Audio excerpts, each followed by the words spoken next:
Well, hello again, everyone, and welcome back to Kovac Enterprises. This is going to be episode number 2 in the Jurassic Park T-Rex build.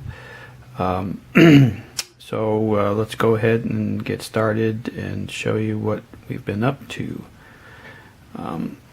First of all, we went ahead and, since this is so large, we'll have to kind of do it in little segments here for you. But as you can see, we went ahead and glued on the head and neck to the lower jaw, and we also painted the upper and lower mouth, as you can see here. Kind of turn this over a little bit so you can see a little bit better. What I used was the bright red Craftsmart satin acrylic, which is right here, for the upper and lower mouth. And then we went ahead and did the Craftsmart black satin, and we did a little black wash on that, watered it down, and we went ahead and went over the red along his mouth to give it a little bit more realistic look to it.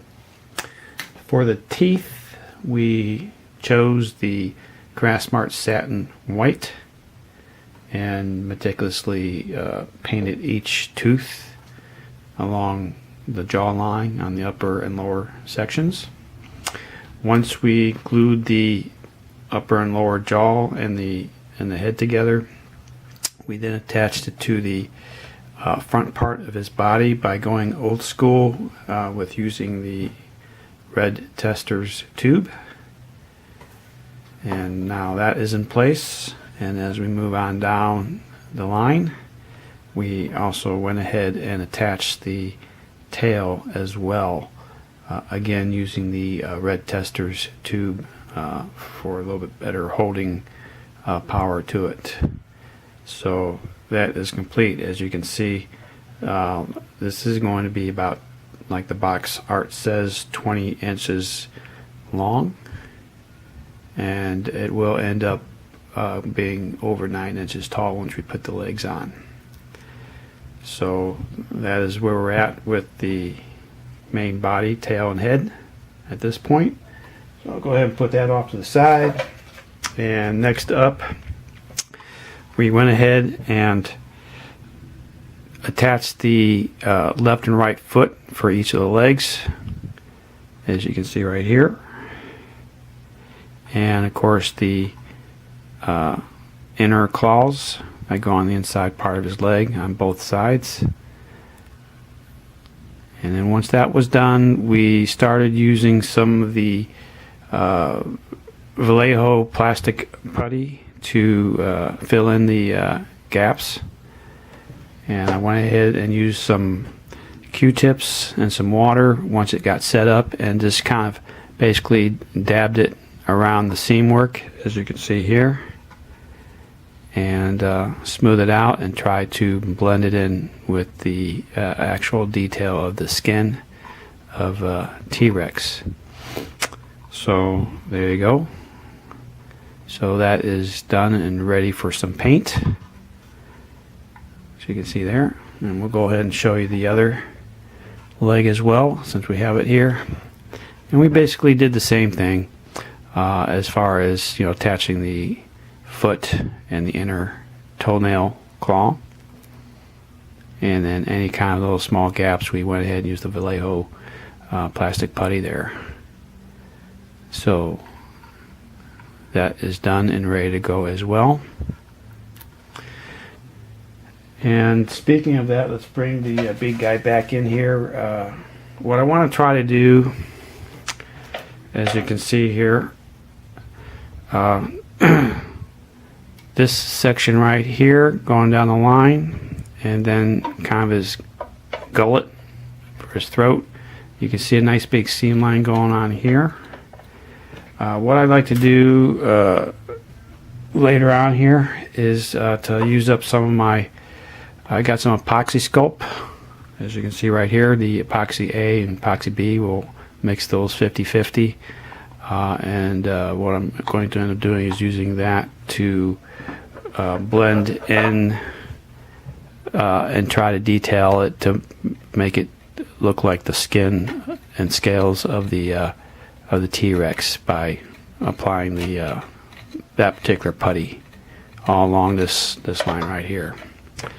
So stand by and we will be right back. And we're back, and as you can see, I'm starting to work on putting some of the Apoxie Sculpt to the open gap along his neck to body ratio here. I went ahead and mixed it 50-50, and I'm presently starting to apply it to the model itself. So let's keep going with it, and you can go ahead and follow along. So I basically roll it out nice and skinny, and I'm going to kind of run along the line right here. Now it does tend to get a little sticky, so I got a little bit of some water here to kind of keep it moist and easier to manipulate across his skin. So, and any kind of excess that I have left over, I can just go ahead and break off and then mold it in place like so. Alright.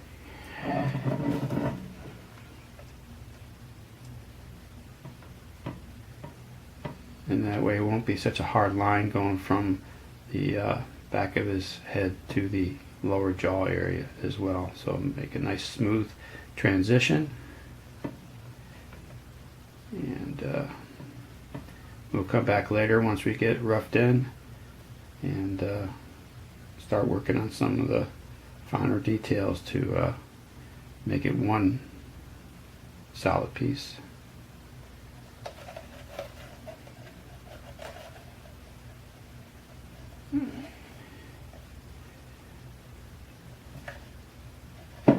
Okay, go ahead and do the other side.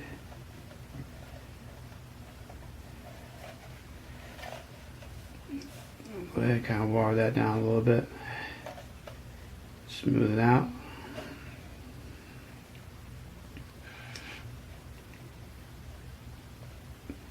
So this is the first time I'm doing something like this in this way, so we'll see how it turns out.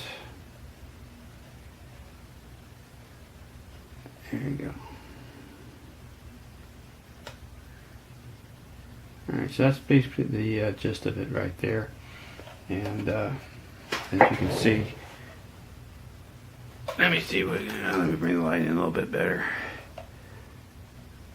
So that's basically what I'm kind of working on, and like I said, I'll smooth it out and we'll kind of go from there.